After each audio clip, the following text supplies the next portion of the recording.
Assalamualaikum warahmatullahi wabarakatuh. Perkenalkan nama saya Benet Asis Tohang dengan nomor NPM 22 10 2069.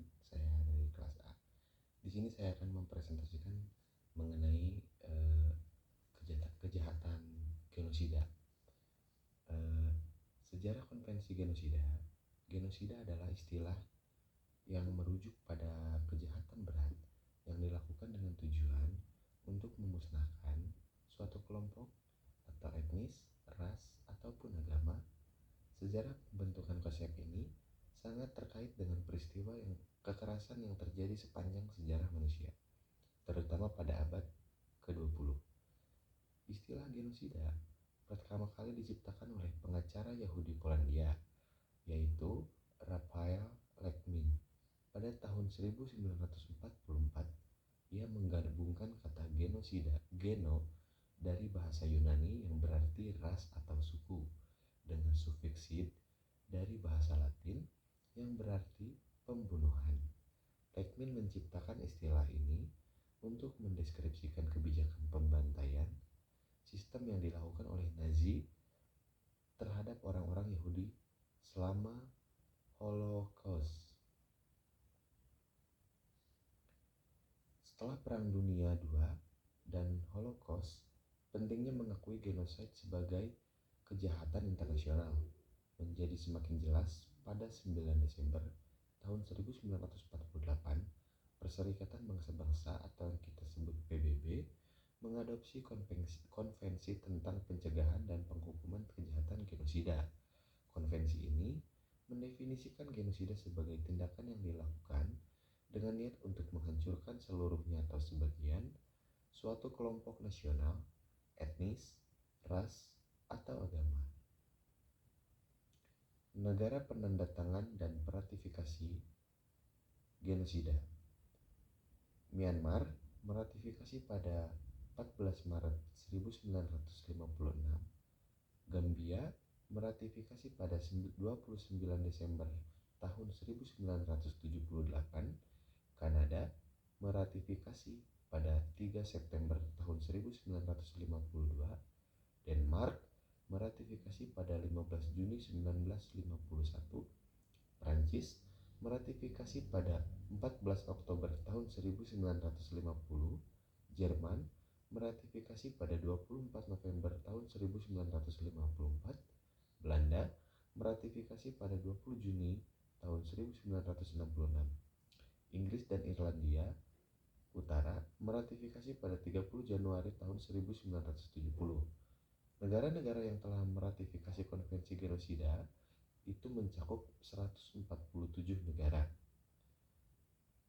Selanjutnya, penjelasan mengenai pasal dalam konvensi genosida. Penegasan genosida sebagai kejahatan internasional.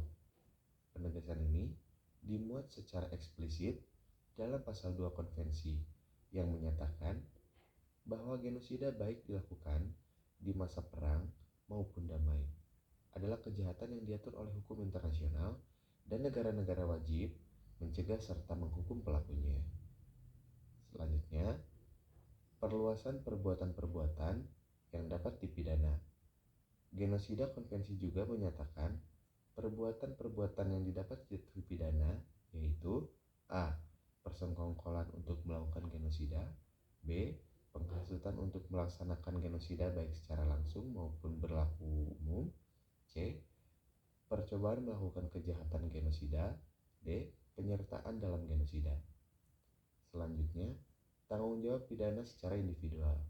Pertanggungjawaban pidana baik dilakukan secara individu, berarti prinsip yang dikehendaki supaya pelaku kejahatan internasional menanggung tanggung jawab pidananya secara individu, baik status dan jabatannya, terlepas dari pemerintahan.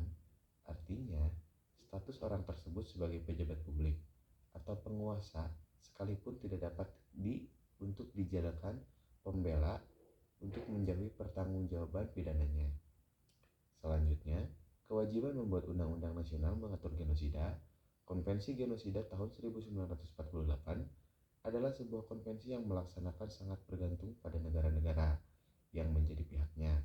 Konvensi ini menghendaki supaya negara-negara yang menjadi anggota konvensi untuk membuat peraturan perundang-undangan nasional agar dapat menetapkan pelaksanaan ketentuan-ketentuan konvensi pada lingkup nasional, khususnya genosida.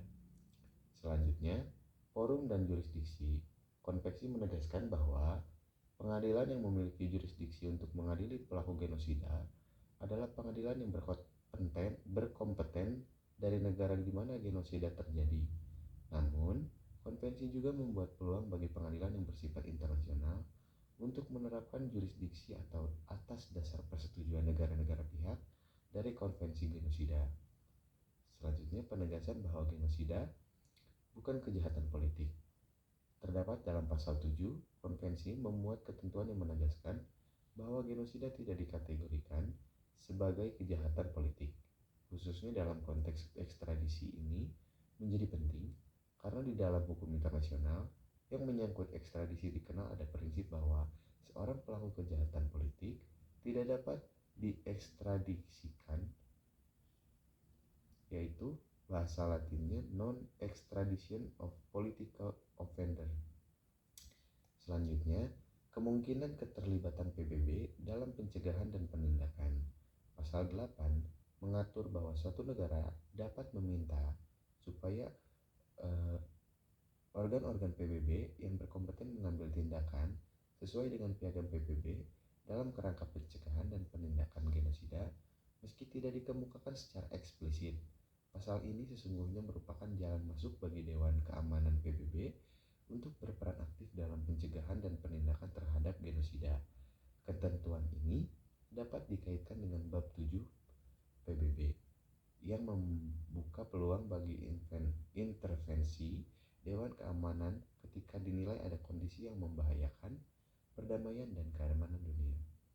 Selanjutnya ada keterkaitan keberlakuan konvensi genosida. Konvensi genosida diadopsi oleh PBB pada 9 Desember tahun 1948 dan mulai berlaku pada 12 Januari tahun 1951. Konvensi ini mendefinisikan genosida sebagai kejahatan internasional yang harus dicegah dan dihukum oleh semua negara, baik dalam masa perang maupun dalam masa hingga damai saat kini.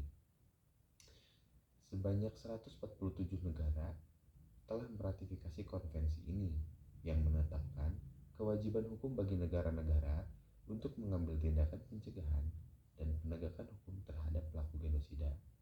Dan yang terakhir ada situasi global dan konvensi genosida. Situasi global saat ini ditandai oleh ketidakpastian akibat ketegangan geopolitik, perang dagang, dan fragmentasi ekonomi yang mempengaruhi pertumbuhan ekonomi dunia. Dalam konteks genosida, menetapkan bahwa genosida adalah kejahatan internasional yang harus dicegah dan dihukum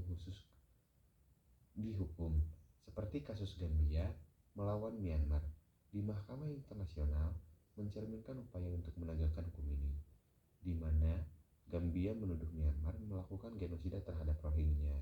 Penegakan hukum internasional dalam kasus ini menunjukkan suatu komitmen global untuk melindungi hak asasi manusia dan mencegah kejahatan kemanusiaan. Baik, mungkin cukup sekian yang dapat saya sampaikan. Mohon maaf bila